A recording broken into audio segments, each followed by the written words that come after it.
Olá, bem-vindos a mais um episódio da nossa websérie Inside Owner, onde a gente busca trazer histórias inspiradoras de empresas e empresários que saíram do interior. Eu sou Danilo Costa, sócio fundador da Owner Capital, escritório parceiro do Banco BTG Pactual, e hoje a gente vai conhecer a história da Let's Eat, uma rede de casual dining. Marcos Nunes, sócio fundador, hoje presente em quantas unidades? Hoje são 14 restaurantes e um para abrir em dezembro aí. 15 unidades, né? Contar um pouco da história de como tudo começou, das dificuldades, dos aprendizados. Então, obrigado pela presença, Marcos, por ter aceito o nosso convite. A primeira pergunta que eu gosto de fazer é como que tudo começou? Como que surgiu a ideia de abrir uma rede de restaurante, né? Em Itu. Isso surgiu de uma oportunidade, de um insight, de uma experiência. Como que tudo começou? Vamos lá. Primeiro, obrigado pelo convite aí. Me sinto honrado de fazer parte desse hall de empresários que inspiram, né? Espero que eu seja inspirador também. E vamos lá. O restaurante, na realidade, para mim, ele vem desde o início, né? Minha mãe sempre cozinhou e eu sempre tive... Na nossa casa, a gente não tinha, na época, falava empregado doméstica, essas coisas. Cada filho cuidava de uma coisa e eu adorava ajudar minha mãe na cozinha. Então, desde criança ali, eu sempre cozinhei, sempre tentei entender como é que faz a mistura dos ingredientes. Minha mãe foi salgadeira no passado. Eu lembro vagamente que eu era pequenininho e tudo, mas eu lembro que ela fazia salgado para se vender na rua. E para mim foi meio que natural, né? Seguir nesse ramo. Logicamente que durante os anos aí, a gente sabe que vida em restaurante é bem complicado, porque enquanto todos se divertem, a gente trabalha. Então, eu tentei, entre aspas, postergar, trabalhei em outros business, em outras empresas, mas eu nunca me senti confortável de estar na empresa. Eu sempre achei o ramo de gastronomia fascinante. Então, daí eu, jovem na época, meus 18, 20 anos, tudo, e eu fui tomar essa decisão aí quando realmente eu falei, pô, eu vi uma oportunidade, foi quando eu conheci bem os Estados Unidos, eu falei, porra, eu gostei desse ramo, né, de casual dining, de hambúrguer, comida mexicana, costela, esse tipo de coisa, e decidi me aventurar aí, me preparei, aliás, eu achava que estava preparado à época, né, e quando a gente abre, treino é treino, jogo é jogo, né, daí abriu o Let's Eat. Você teve uma experiência fora do Brasil, então, nesse segmento? Você trabalhou em alguma rede? Como que foi Sim, isso? na realidade eu tive duas, né? A minha primeira experiência foi quando eu morei nos Estados Unidos, foi em 1998. Começou em 97, eu comecei a aprender inglês, que eu sempre achei filmes americanos, sabe, americanismo, eu sempre tive vontade de falar inglês, conhecer pessoas de outros países, e entrei no curso de inglês. E meu inglês, aliás, o professor particular, né? Mas só que o meu inglês era de escola pública, verbo to be, do básico do básico Do do começo básico. ao fim, você só fica no to be, né?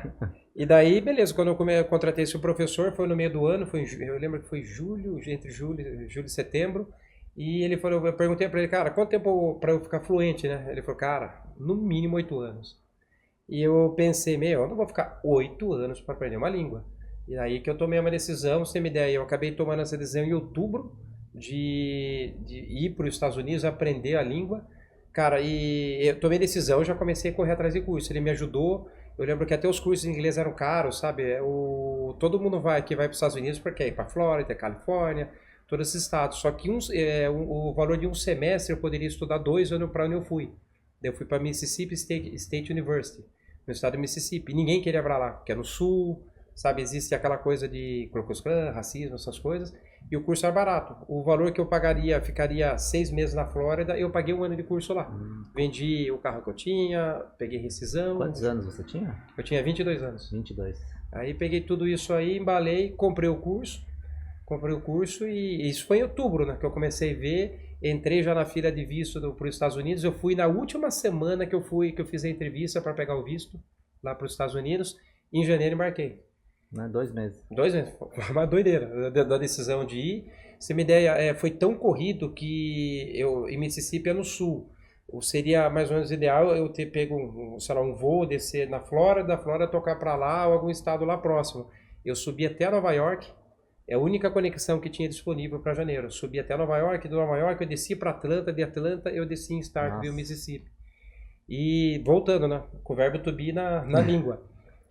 Foi até engraçado que as conexões... Engraçado hoje de contar, mas no dia não foi não. As conexões, eles fizeram muito próximas, ou seja, eu comecei a perder, eu demorei na imigração, eu perdi o voo de Nova York para Atlanta, de Atlanta para Starkville. Era para eu chegar, segundo a estimativa deles, meio-dia. E eu pedi para que alguém da universidade me aguardasse, né? Porque eu não falava nada, não sabia nem era a universidade. Eu sabia que o aeroporto era próximo. Eu fui chegar 8 horas da noite, né? Pra você ter uma ideia. Perdendo, chorando toda vez nos aeroportos, tentando achar alguém que falasse no mínimo espanhol para me socorrer, para falar, explicar o caso. E como as conexões eram da mesma companhia próximas, aí fui trocando passagem, né? E a hora que eu cheguei até às 8 da noite, cara, eu falo assim que rosto de caipira em qualquer lugar do mundo, né? Desceu aquele monte de americano no meio e a moça na hora, Marcos! Daí, cara, foi um alívio absurdo. 8 horas da noite. Cheguei. E sem contar a complicação de voo, no meio do voo era aquele, eu lembro até hoje, o Embraer Turbo Hélice. Cara, a gente pegou tempestade no voo, aquela chuva torrencial, o avião pra cima, pra baixo, carrinho de refrigerante bate de um lado do outro, todo mundo rezando, criança chorando, todo aquele perrengue, mas finalmente eu cheguei. Já separa na ida, né? Nossa, eu juro pra você, eu rezava, falava, ai Deus, eu não vim aqui pra morrer, eu não quero cair aqui. E daí a hora que eu desci assim, a gente foi jantar, meu inglês era tão bom, tão ótimo, que ela me perguntou, eu lembro até hoje a frase, When did you leave Brazil? Quando eu saí do Brasil, eu falei, tomorrow, amanhã. Então, mas daí foi, daí entrei, daí peguei um curso de inglês, eu já tinha pago o curso de inglês, era praticamente em tempo integral. E daí quando eu estava com um nível razoável, que é o nível intermediário, que eu aprendi, eu precisava de um emprego para me manter o resto do semestre. Que eu tinha dinheiro para eu paguei o curso o ano todo e meu dinheiro para me manter era um semestre só. Daí fui procurar emprego. E eu dei sorte que no primeiro lugar que eu fui, que era um restaurante gigante da universidade, que todos os atletas comiam lá, serviam, sem uma ideia, mais de 2.000 refeições diárias, só no almoço. E eu fui pedir emprego, a americana falou, seu dia de sorte, eu estou precisando de alguém para lavar a louça. Daí ela falou, beleza, daí ela falou, quando você pode começar? Eu falei, se quiser eu começo hoje, agora. E não é que ela falou sim. Falei, então eu estou precisando de alguém, se quiser entrar. Não sei se ela fez isso porque precisava ou se queria me testar, se eu queria ficar no emprego mesmo. Eu falei, não, eu entro. Na hora, troquei de roupinha, entrei lá e comecei a lavar a louça. Lavar a louça, aquelas panelas gigantes para lavar. Daí, cara, comecei aquele ambiente da cozinha. Cara, legal lá, eu via a galera cozinhando, aquela correria, o dia a dia dos cozinheiros. E não tinha... As louças que eu tinha para lavar era mais do meio expediente pro final. Então, cara, comecei a perguntar. Viu, como é que vocês fazem isso? Como é que vocês programam? Como vocês produzem? Sabe? Eu comecei a me interessar. E a gerente lá, essa moça que me convidou, me contratou, ela viu isso aí, cara, daí começou a me passar mais coisas, né? Aí chegou uma época lá que precisava de um cara no domingo lá, o rapaz, ele tinha folga, embora eu tenha sido estudante, eu não poderia trabalhar. Ela falou, você não quer vir no lugar dele? Vai ficar no salão, coordenação? Eu falei, demorou. Eu lembro esse dia que, cara, eu entrei para fazer o café da manhã 5 horas da manhã, tudo escuro, e fui sair, era 8 horas da noite. Eu fiz almoço e jantar, café da manhã, almoço e jantar. Nesse dia eu não vi o sol, você me der, diretão. E daí foi legal que, por mais que a gente pudesse trabalhar 20 horas semanais, eles deixavam eu trabalhar mais. Me contratavam, eu usava da grana também. Então eu ia lá, você quer vir tal dia, quer cobrir isso aqui lá? Eu ia e fui aprendendo, né? Daí fiquei meus 11 meses lá, que foi para me formar, e para pegar meu diplominha lá de proficiência em inglês. Daí voltei para o Brasil. Voltei para a faculdade, que eu tinha trancado, né? Daí voltei para administração, mas eu coloquei como uma meta, cara, adorei restaurante e realmente é isso que eu quero, né? E eu botei como uma meta, eu me formo e vou embora de novo.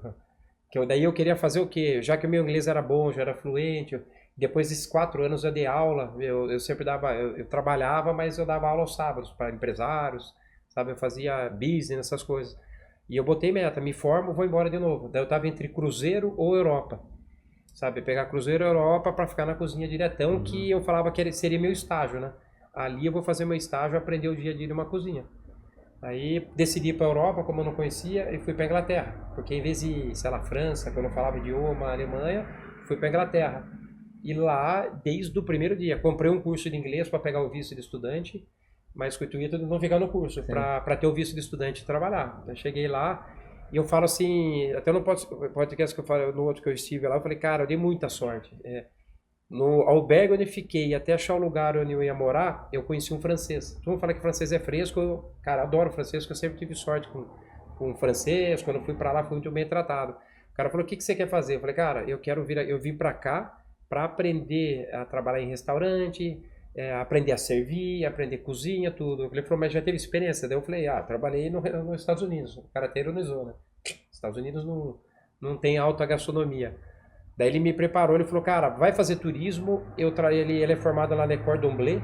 Ele falou, eu volto, eu vou te trazer todo como montar uma mesa, uma prataria, para ao menos você saber servir num buffet 5 estrelas. Esse cara você conheceu aonde? No albergue. No albergue? No O albergue. que ele tava fazendo lá? Então, como a maior parte dos europeus, né, como a Inglaterra é pound, né, é mais valorizado que o euro, eles saíam nas férias de verão, muito europeu migra para a Inglaterra para trabalhar, para fazer uma grana na moeda mais valorizada. Daí eu dei essa sorte, não deu outra. O cara chegou à noite lá, cara, com toda a prataria, sabe, os talheres bonitinhos, os copos, como servir, e começou a me treinar. Ele ia lá, passava a tarefinha, daí ele ia trabalhar no outro dia e falou, a hora que eu voltar, eu quero que você me sirva. Um dia não deu certo, 2, no terceiro, o cara montei certinho a mesa, servi, sabe, como no buffet 5 estrelas. O cara me deu o cartão dele, que ele trabalhava num hotel lá, falou, o cartãozinho lá, falou, vá nesses 2 lugares, esses 2 buffets são os 2 melhores buffets da Inglaterra, e fala que você sabe trabalhar com serviço 5 estrelas. Cara, cheguei lá, no primeiro não fui aprovado, nem se interessaram muito por ser brasileiro, no segundo, sabe, trabalhar, tem experiência? Tenho, não deu outra, vem pra sala. Chegou na sala, a menina sentou, por favor, monta a mesa pra mim. Montei bonitinho os pratos, talheres, os copos, servi lá com excelência, tudo lá do certo servir, lá certo retirar, sabe, a maneira que serve vinho, champanhe, a menina, beleza, tá aprovado. Aí, e foi legal que esse era o segundo maior buffet na Inglaterra. Então, eu participava, eu ia trabalhar em festas, cara, sabe, de altíssimo padrão. Eu trabalhei no jardim do parlamento. Eu trabalhei um dia quando a seleção inglesa de rugby foi sair para o campeonato mundial. Eu nem sabia o que era rugby. Para mim, eu conhecia futebol americano. Os caras rugby, o cara falava, você não pode, não quero que ninguém fique tietando os jogadores. Daí eu falei, o amigo meu, o que é rugby, né? No ônibus, aqui, foi de ônibus, você me der 40 garçons. Aí o cara falou, rugby é igual futebol americano, só que sem equipamento. Mas parecia futebol americano. Eu falei, bom. Aí fomos lá, trabalhamos lá. Tem até uma história bacana que eu fui escalado quando o Vladimir Putin foi visitar a rainha na Inglaterra. Tem um local que chama Guildhall, que é onde os chefes de estado são recebidos. E eu fui escalado para esse evento. Só que daí tem um garçom também que era francês. Por questões de segurança, eles tiraram os estrangeiros. E isso é uma exigência da Rússia, que não podia ser estrangeiro, tudo. Até esse meu amigo me zoou também, né? Terceiro mundo, não sei o que lá. Daí foi engraçado que daí eu fui transferido para o Museu da Ciência. A hora que eu cheguei lá, quem estava lá antes que eu, o francês, que me zoou, esse meu amigo. Da França, terceiro mundo igual, né? Ele deu risada, né? Porque mas esse evento só pôde trabalhar em inglês. Acho que é por causa de rastreabilidade, para medo de atentado, né?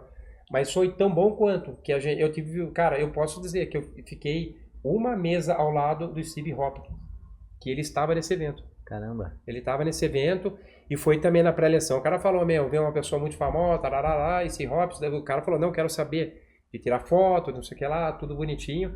E meu tio tava lá, meu tio ele é PhD, ele tava dando aula em Manchester. E daí eu peguei na hora, tio, você não sabe quem eu vou servir aqui? Falou que é Steve Hopkins.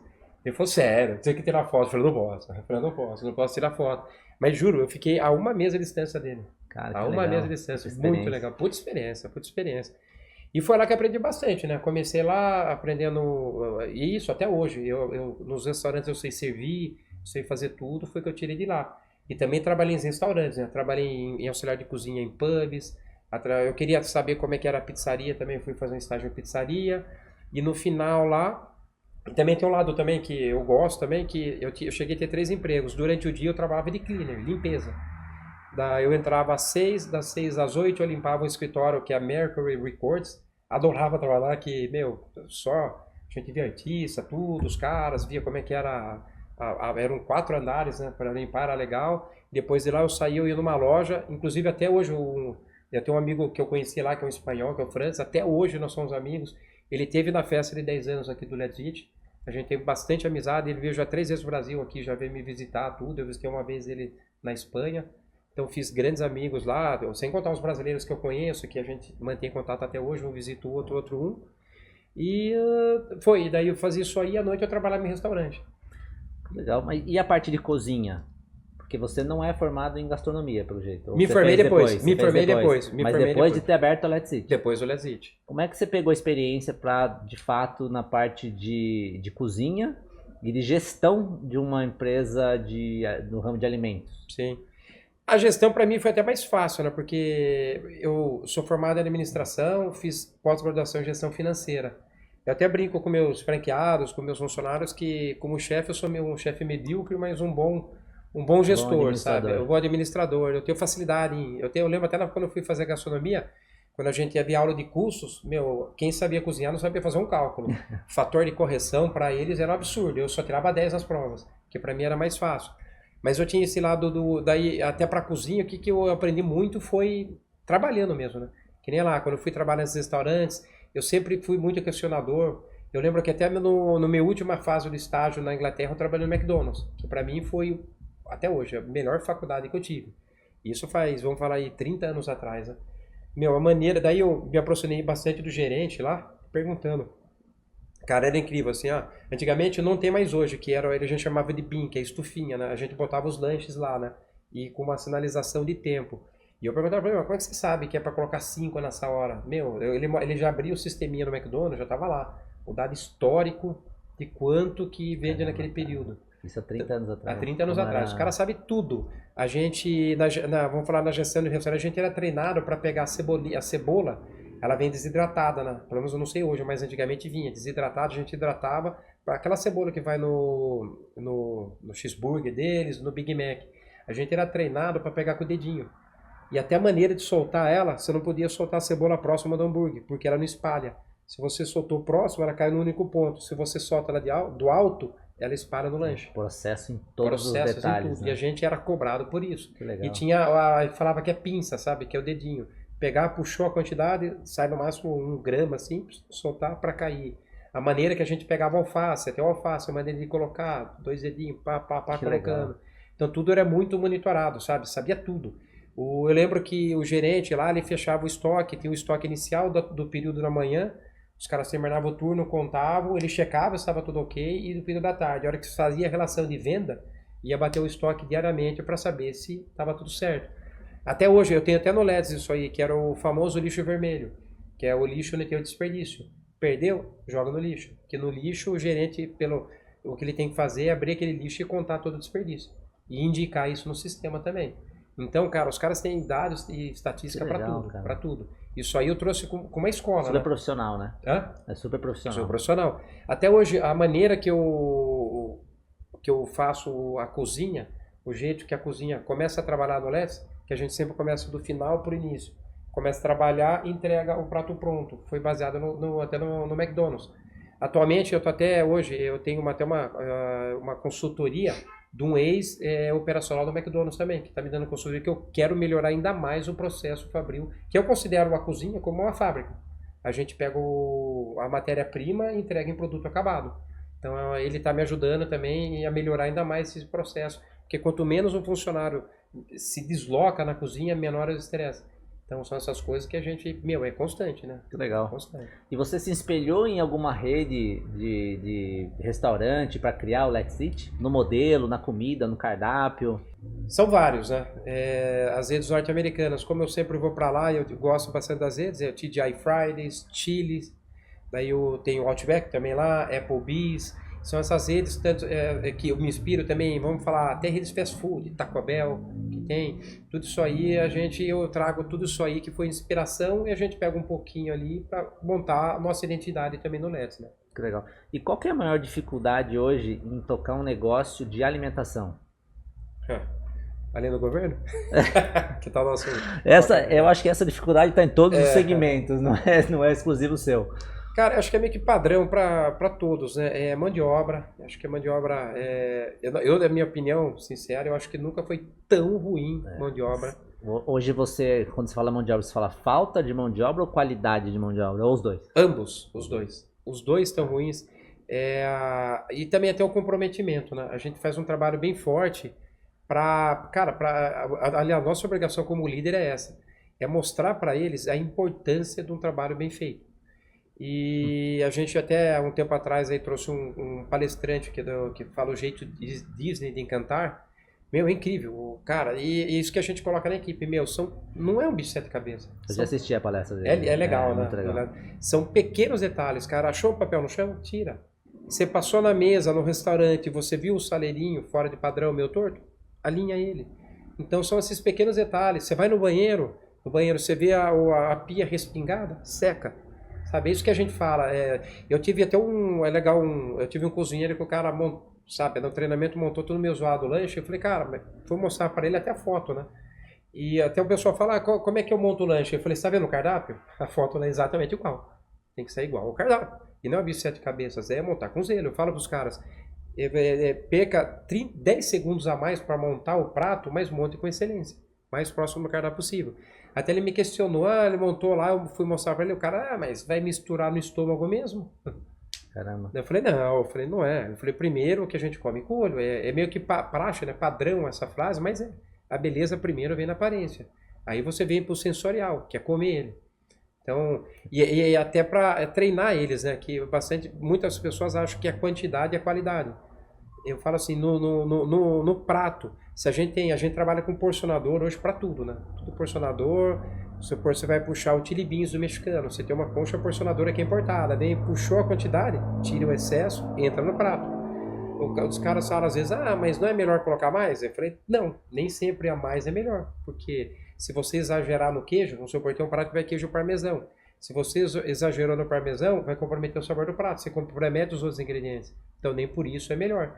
Então é o equilíbrio dos ingredientes que faz um bom prato, né? E agora assim, com o crescimento, você tem hoje 15, tá indo para a 15ª unidade. Como é que você consegue manter a qualidade e fiscalizar, uma forma de fiscalizar isso em 15 unidades diferentes para que todas sejam da mesma forma? Eu acho que deve ter algum processo, alguma coisa que você faz. Não sei se os lanches já vão pré-prontos, alguma coisa. Como é que você consegue crescer e não perder a qualidade? Certo. Muita coisa hoje vai pronta, né? Vamos supor, a gente manda o chili beans já pronto para o franqueado. Daí o que ele tem que fazer? Ele vai congelar, ele vai produzido e ultracongelado, que mantém a qualidade dele. A gente não usa conservante.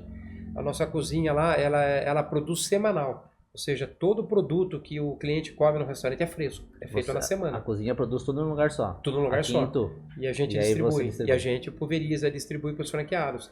A gente manda o que dá para ir porcionado na quantidade exata que vai usar no prato, para ter padrão.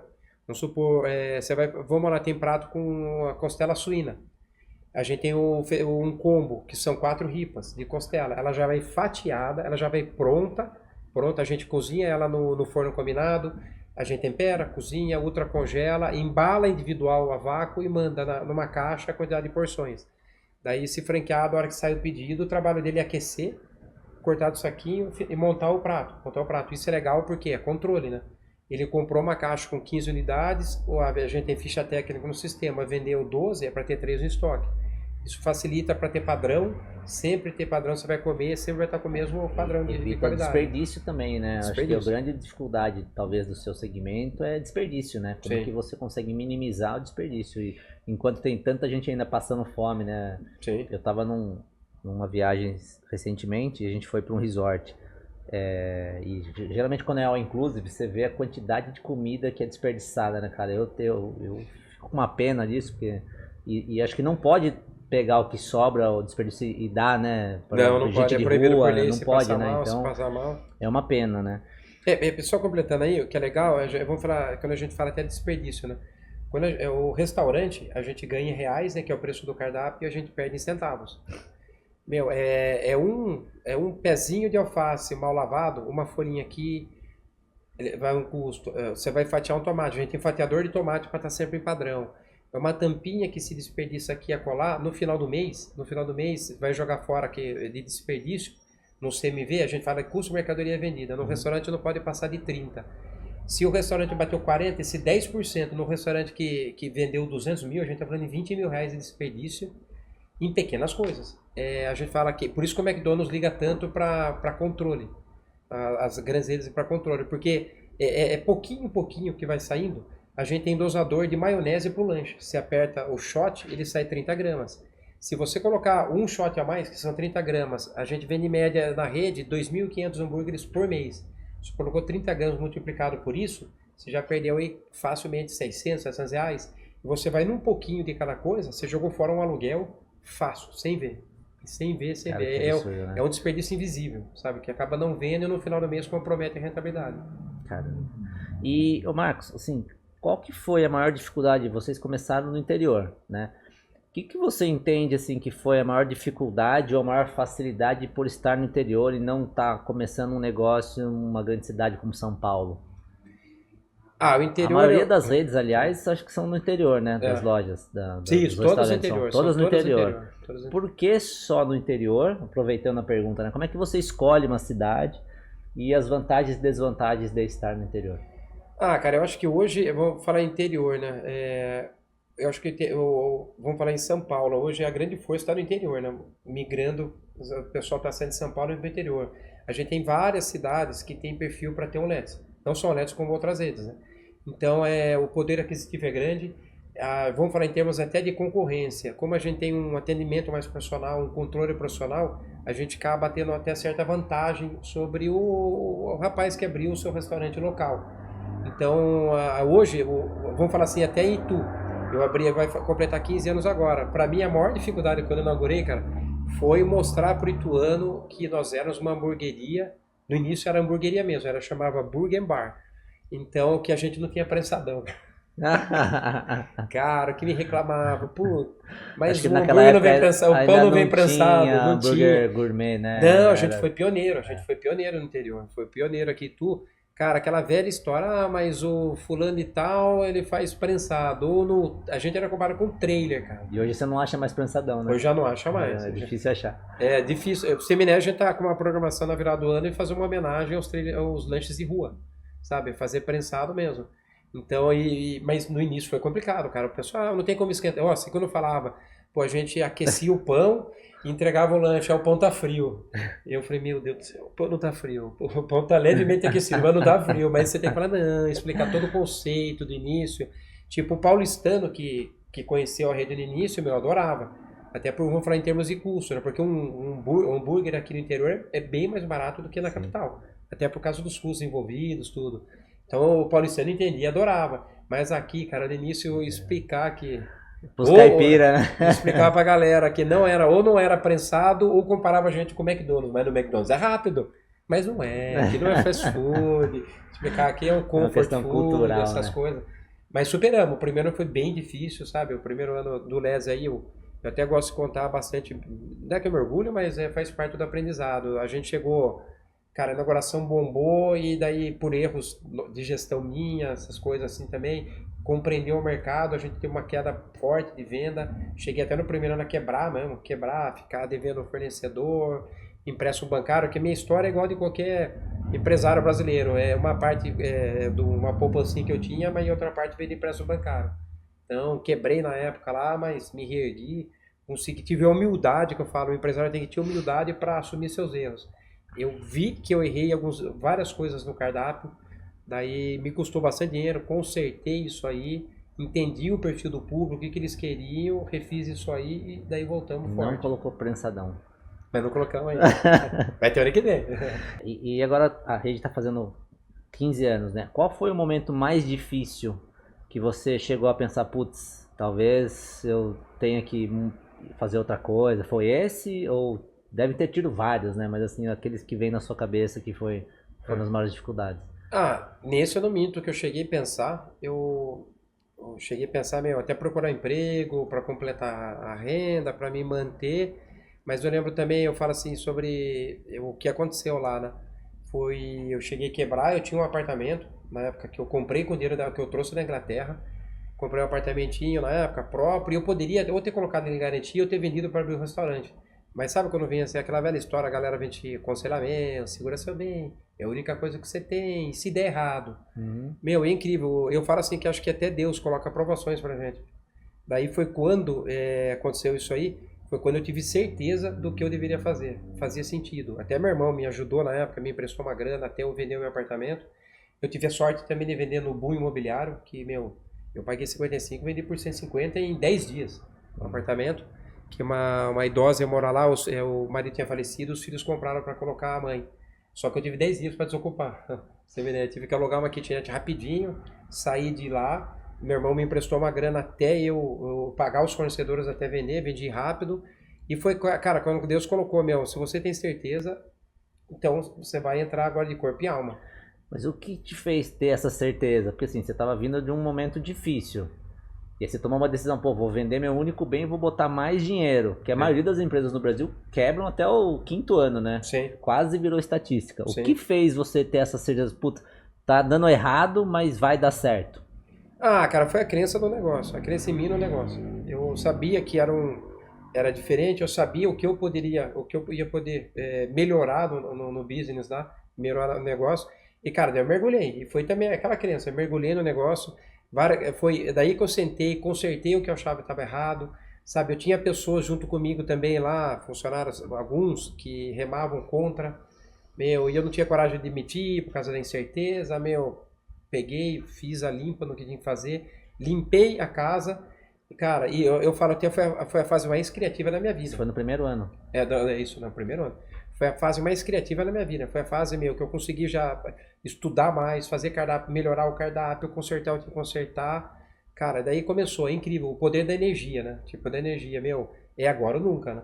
Cara, daí começa o mês, daí já começou a melhorar, foi melhorando, trazendo pessoas para dentro, sabe? Pessoas que iam agregar, bons garçons.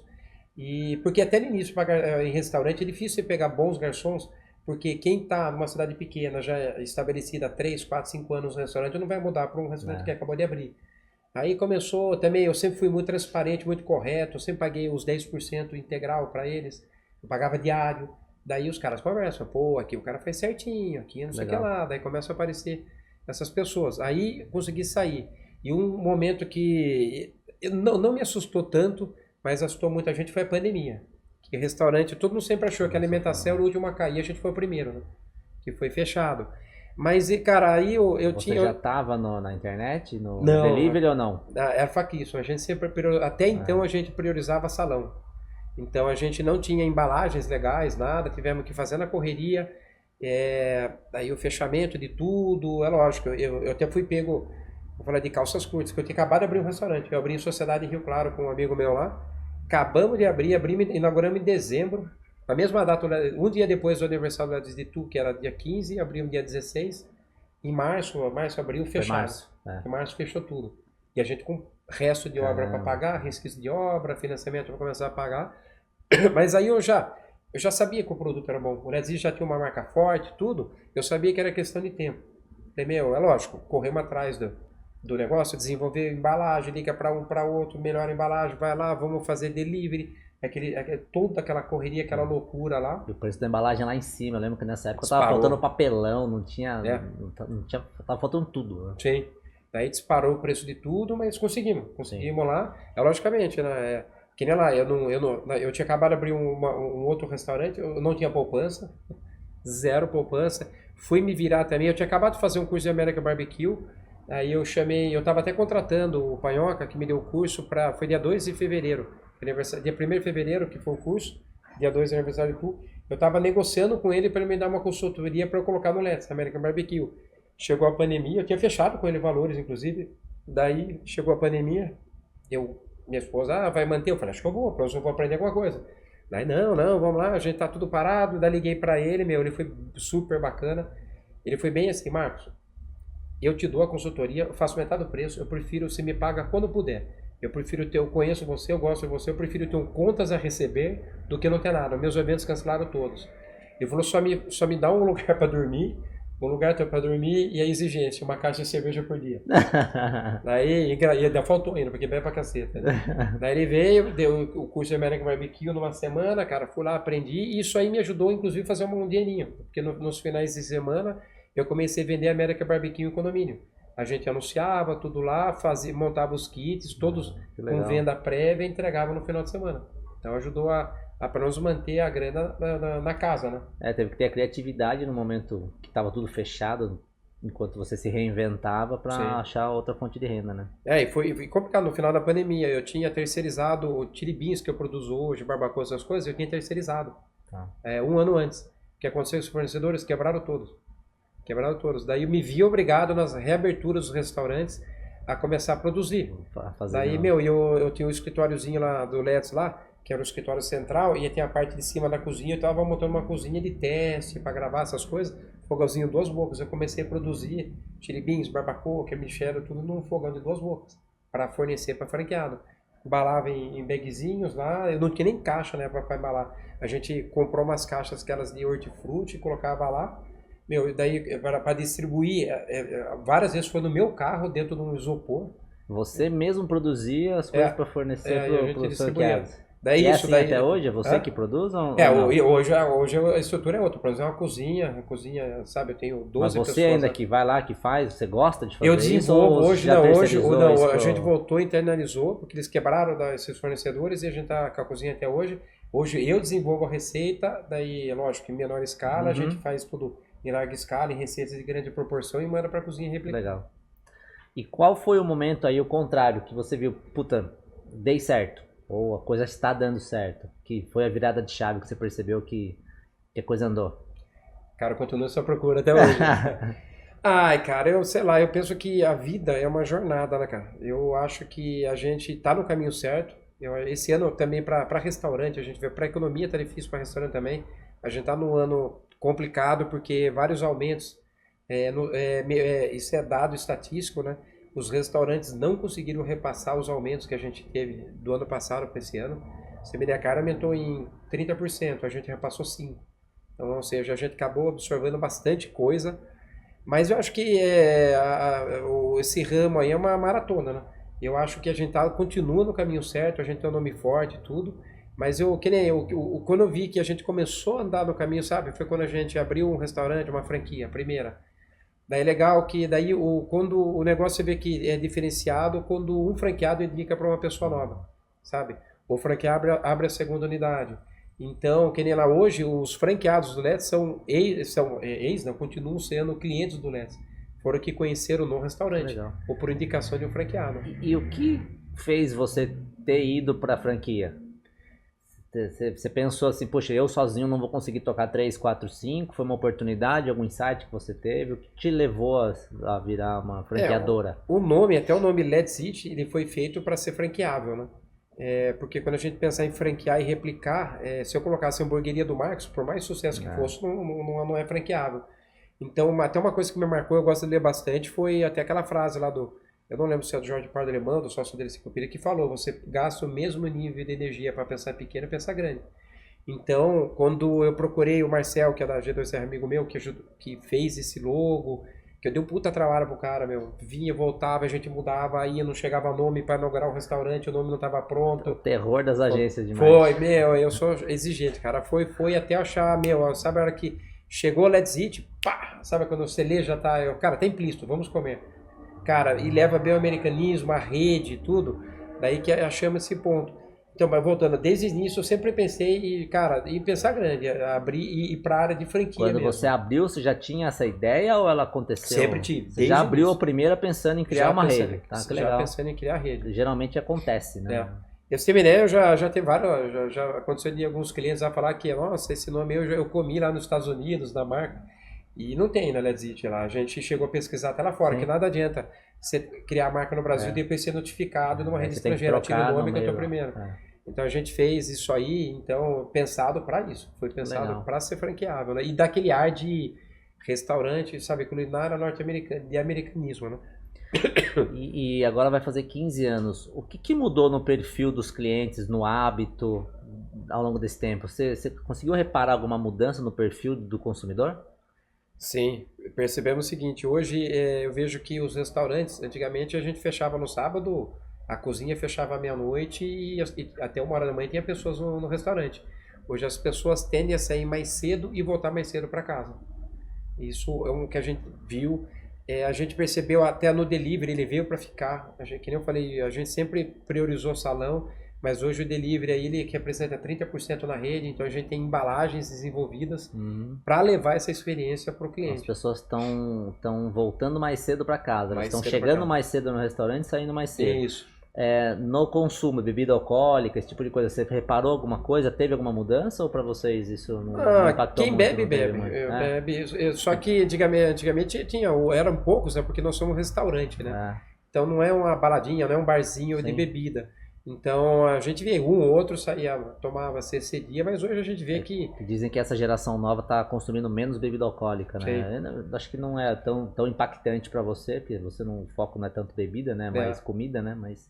O que a gente percebeu é o seguinte também, as pessoas, até um conselho que eu posso dar, as pessoas quando saem hoje, elas buscam experiência, sabe? É uma experiência que eles não têm em casa. E eu falo até para franqueado, para todos, cara. O que a gente fala é ambiente, atendimento e produto, para mim é commodity. Cara, é commodity, acabou. É sua obrigação ter um ambiente limpo e organizado, é sua obrigação que o seu prato venha, vamos falar um lanche, o hambúrguer na temperatura correta, a batata frita na hora e o pão selado.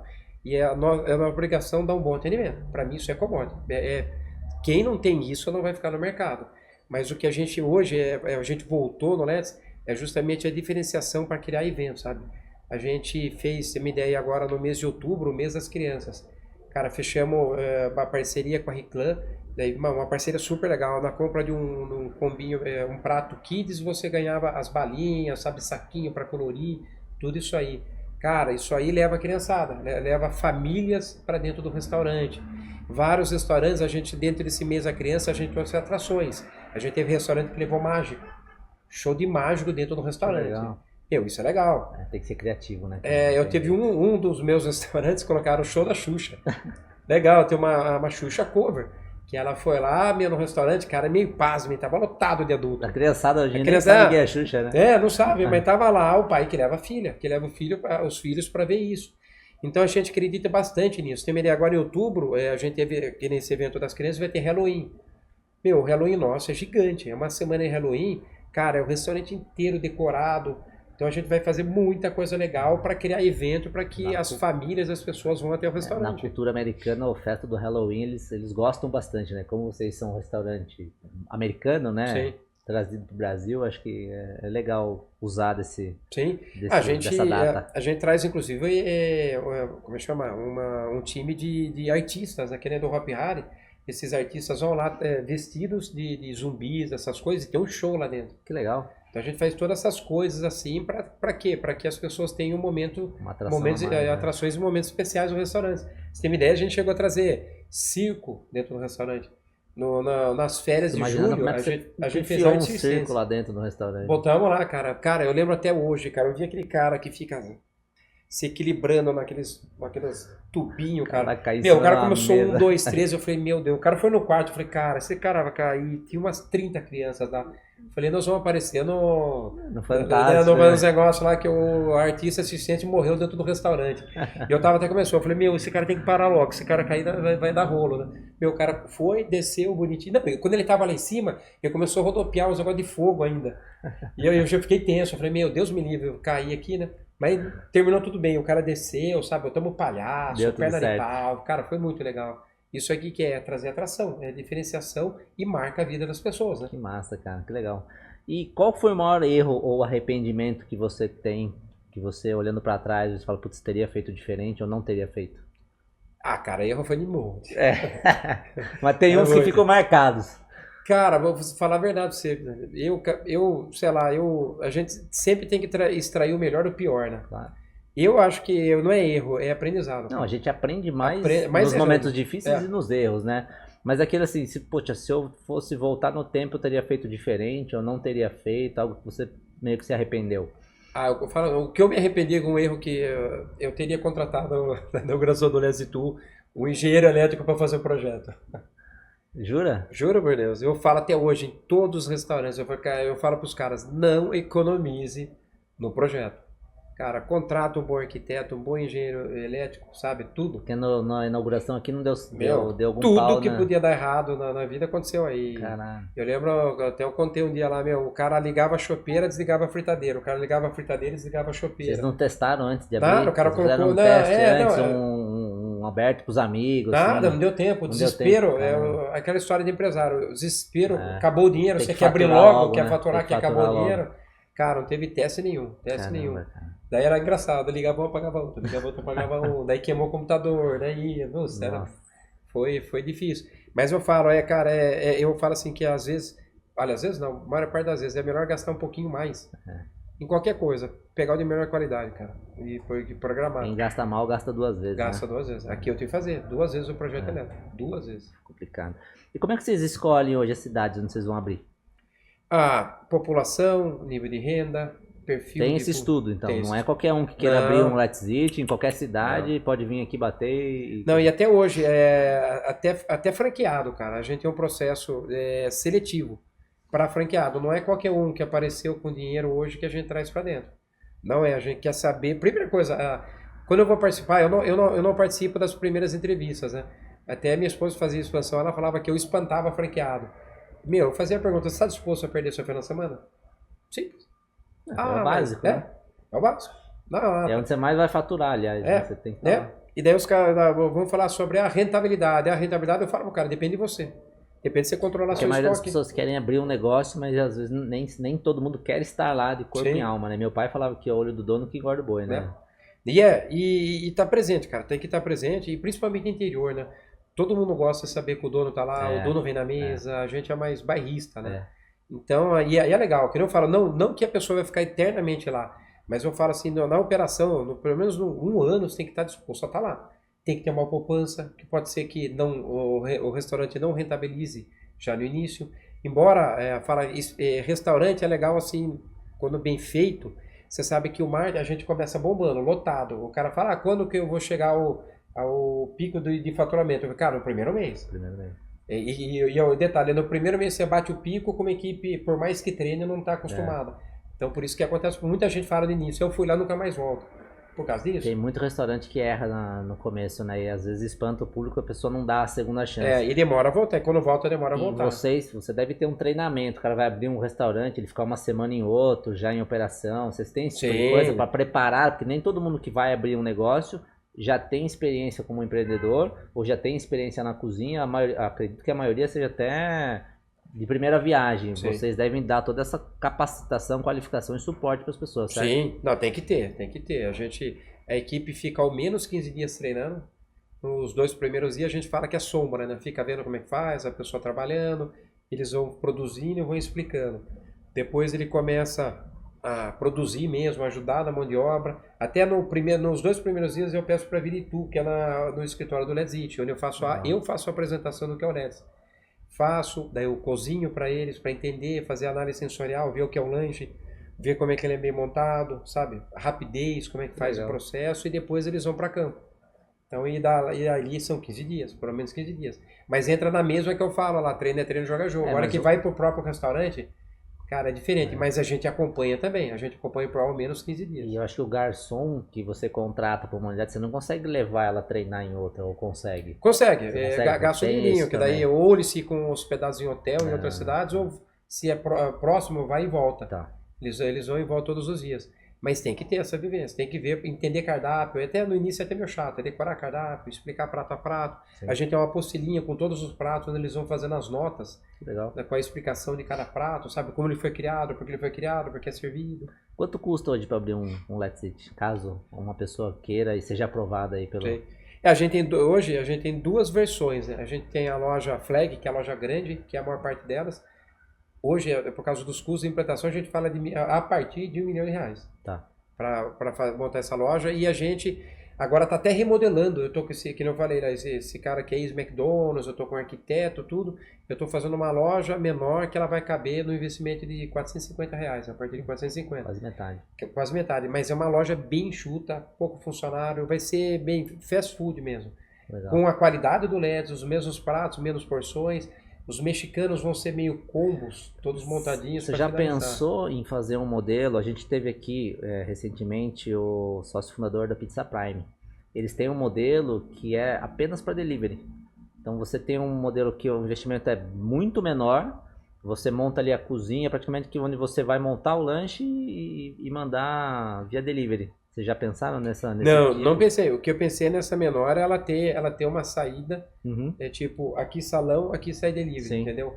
pra gente otimizar até essa infraestrutura, né? É. Mas para, sei lá, ser bem 100% sair, 100% rápido. Isso. delivery. Ele E tem um também ela modelo. nessa, eu acredito bastante, eu acho que um no aluno não vai anular o outro. O delivery não anula o Sim, salão sim. e o salão não vai anular o delivery. Legal. E eu penso assim, se a gente fala hoje com o fator do que vende 30%, 40% de delivery, a gente tem o complemento do salão também, que é a venda salão, que eu pretendo a gente está finalizando essa loja, ela vai ter atendimento de balcão mesmo, ou faz do totem, ou entra no balcão, Sim. faz seu pedido, já sai na cozinha, a loja com toda essa tecnologia para o lanche sair no máximo 5 minutos, embaladinho. Fica uma ideia aí para você estudar, então. Sim. Porque quando é só delivery, você não tem custo de garçom, esse tipo de coisa, você acaba conseguindo minimizar muito, um investimento muito menor, só que também você se limita a ser só delivery, né? Sim. Fica essa ideia aí. Valeu. Essa vai ser de graça. Marcos, qual você acha que foi o maior acerto ao longo desses 15 anos? Cara, eu acho que o maior acerto que a gente tem, que é o diferencial, é o cardápio que a gente tem, cara, do Let's. E também, esse é o cardápio e também a escolha dos franqueados que a gente tem. Para quem não conhece e não foi no Let's, o que você pode falar do cardápio hoje, que é o maior diferencial? Que as pessoas deveriam ir lá ver. O cardápio dele é legal, a gente tem, ele é todo conectado, cara. Quando a gente fala em casual dining norte-americano, nós não somos, que nem eu já vi algumas vezes, que colocam hambúrguer com sushi. Um não fala com o outro. Ou sushi com mexicano. Eu já vi isso, inclusive. Eu achei esquisito. Mas o nosso, ele inteiro é conectado. A cultura fala, sabe? Você vai nos Estados Unidos, você tem todas... 90% dos casual diners tem... 90%, não, 100%, né? Tem os hambúrgueres, tem o mexicano e tem a ribs, que faz parte da cultura norte-americana. Então a gente tem tudo isso muito bem conectado. Isso, eles se falam entre si. Tá. Não destoa uma coisa da outra, né? E esse é um ponto. E outro que eu acredito, eu gosto bastante, cara, que eu tenho orgulho, cara, de ter os franqueados que eu tenho. Meu, são poucos, vamos falar, em 15 restaurantes, mas, meu, a gente se fala. É uma família mesmo. Lógico, a família tem a briga aqui a colar, aquelas coisinhas, mas, meu, tem, né, mas todo mundo se ajuda, cara. A gente tem lá, entra no grupo, tô com dúvida aqui, um fala com o outro com um, sempre no intuito de um querer ajudar o outro e ajudando não só o outro, ajudando a rede, sabe? Sim. Então isso, e eu até falo, para quem pretende entrar nesse ramo, cara, escolha muito bem seus parceiros. Um erro de decisão aí são pelo menos 5 anos de dor de cabeça. Então é melhor ter, vamos falar, franqueados amigos, sabe? Que gostem da marca, que amem a marca. E todos, eu vejo, todos se identificam com o negócio. É diferente um cara que só investe. Eu tenho isso aqui como só um número para mim. Um a mais, né? Legal. Marcos, e aqui, chegando no final aqui da nossa conversa, se você fosse dar um conselho hoje para um cara do interior que está pensando em empreender, qual seria? Cara, estudar muito o mercado. Isso em qualquer negócio. Cara, faça o que você gosta, que você ama, que você se identifica.